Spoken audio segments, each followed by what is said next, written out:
And that young man, and again, my heart went out to him like a kid, even at 50. I wanted to put my arm around him like a dad and say, man, can we just talk? I don't want one dime from you. I don't want one thing from you. And I don't have anything to applaud about you. Yes, you're all those things. But I want you to know somebody values you so beyond your wealth, your talent, your gifts. And if you'll call on Him, He is not just, He's not the King of Pop. He is the King of Kings. And you can bow your name to Him, and He would give you everything that you're looking for. It was very telling to me. I came home right about the time that his brother began to sing. They said this was Michael's favorite song from childhood. Favorite song. And you're going to probably be frustrated with me because you're going to be singing, instead of the worship song you should be singing this week, I'm afraid you might get this one stuck in your head like me this last week. But at the risk of that, his favorite song was Smile by Charlie Chapman. Charlie Chapman himself having a very tragic life. But here's the thought. Smile, though your heart is aching. Smile, even though it's breaking. When there are clouds in the sky, you'll get by.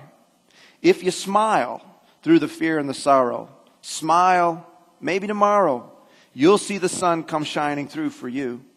Light up your face with gladness. Hide every trace of sadness. Although a tear may be ever near, that's the time you must keep on trying.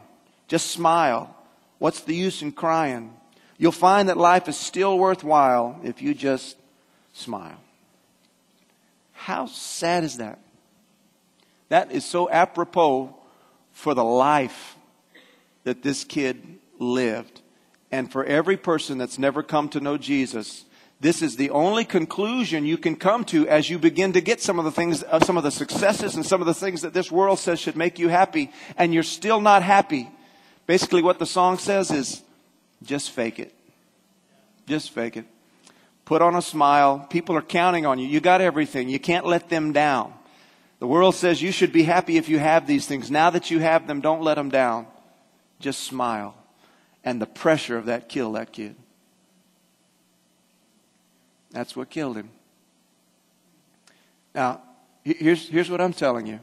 And I'm telling you, you young folks, I hope you have all the success in the world, and I hope you get all the money you can put your hands on. I wish all of those things for you in a context. But more than that, I wish that you would come to know Jesus. And that you would learn to drink from His well to get all the basic needs that you're crying for. Every single morning, you, me, and all of these folks, we all get up every morning and we think what we think, we do what we do, we say what we say, we act like we act from the time we get up to the time we go to bed in a quest to get several needs in our heart and in our life met. Every moment is spent trying to get these needs met. One of them is just identity. Who am I?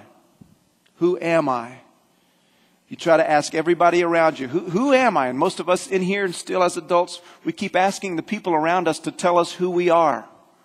And the thing is, the source, and let me just help you, the source is not, it's not you can't count on the source if you're asking other people to tell you who you are. If they're in a good mood, they may compliment you. And if they're in a sour mood, they may discourage you. But everybody in here would like everybody else to say, you're just the greatest. You know what? They may say that. That doesn't mean anything. Who are they? They didn't create you. They don't know who you are. Most of us in here don't know who we are. I tell you, the most valuable thing you could come to at a very young age is to start to understand who you are in Christ. Acceptance. I got to know who I am, but acceptance. I want somebody to love me just for who I am. Is there anybody that loves me for who I am? All of us in here, this is normal. And that's why I'm saying define a new normal. We lead in life with our very best. You walk into a room, you don't talk about your weaknesses or your failures or your insecurities or your fears. You lead in life with your good stuff. Because that's all you want people to see. I'm tough and I'm strong and I'm pretty handsome and blah, blah, blah. And you lead in life with that. And sometimes people get close because they may be attracted to this.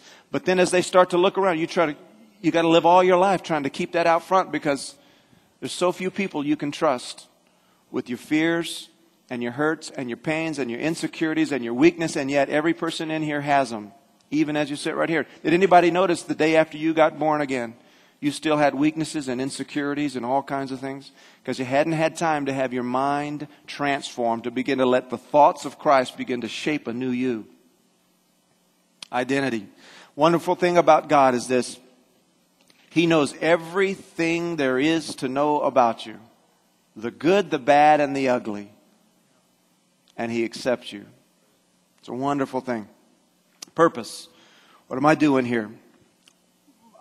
It's probably every person in here has asked this question, probably the most often question for me. What am I doing here? What is God's purpose for my life?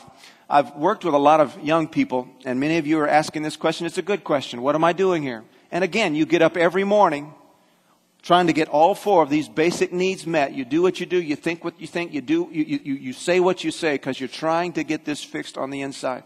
I've looked at so many 20-year-olds, 25-year-olds, 30-year-olds, 35-year-olds, young men. And right now the Lord has just burdened me for our men. I feel like we're losing manhood and masculinity and you know what I'm saying? Men being men. We've been so anxious to be humble that we've lost confidence. And we're so afraid of looking arrogant that we're not taking the lead. And we're so afraid of offending somebody that we look like we're trying to be in charge that we've just given the steering wheel away. And we haven't given it to women. This is not an anti-woman thing. This is a pro-man thing though, guys. Come on. I look at so many young men over the last 20 years. And for the last 20 years, I've had this conversation. Guys come in and they sit down and they say, I'm out of high school and here's the line. I just don't know what I want to do with my life. And it's a heavy weight at 17, 18 when that ball drops on you. I remember it. I remember thinking, excited about graduation day of high school, walking and feeling all cool. And then just right after you get the paper and you get done, you think, oh, dang it, can I give it back? I hadn't thought through the plan any further than this, And the weight of you got to grow up and be a man. You got to make something happen. That thing falls on you and it's falling on us. It doesn't quit falling on you, by the way. It just keeps falling on you. And you're trying to figure it out. And I've had these men, 25-year-old, that's starting to scare me a little. 30-year-old scares me a lot. 35 makes me, it's just crazy. And here's the conversation I've had, and it took me, and I'll tell you, you're going to think, Pastor, you are so slow. Better late than never. Here's the question that always comes up. I just can't find my passion. I don't know what to major in college because I just can't find my passion. I'm looking for my passion. And I've sat for years saying, well, let's find your passion. And I've promoted that. Yeah, let's find your passion. Your passion. That's what this is about. Life's about your passion. So let's find your passion. If we find your passion, we can get you on a course. About a month ago, actually. This is how slow I am. There was a 25-year-old kid that I love dearly, and I'm trying to help him find his way. And, he says the magic word. I just don't know, I don't know. And a 25-year-old sounded like a 16-year-old. And, nothing wrong with being 16. If you're 16, you should sound like a 16-year-old. When I was a child, I talked like a child. When I was a man, I changed childish. There are 30-year-olds that still sound like a 16-year-old. And you should change, fellas. Just let me say that to you.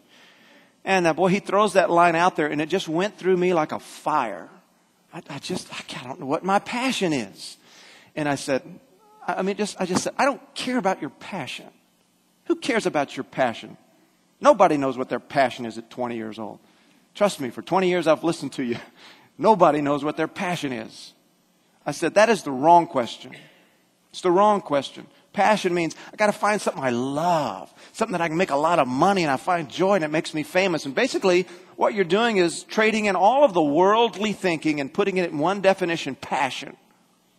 Now I'm for everybody finding your passion. There's a context where that's a good discussion. But at 20, I've just done this too long. I'm sick of hearing it. I said, you know what? I don't care about your passion. What are your values? What's important to you? Who cares what you want to, what your dreamy little thing? And I know that's sounding very harsh. Just let me shoot straight with you and just take it like a man, if you will, and a young lady. I can help you a lot. You're not going to know your passion at 18. I asked two guys in their 20s, what's your passion? Two of them said this, I love music.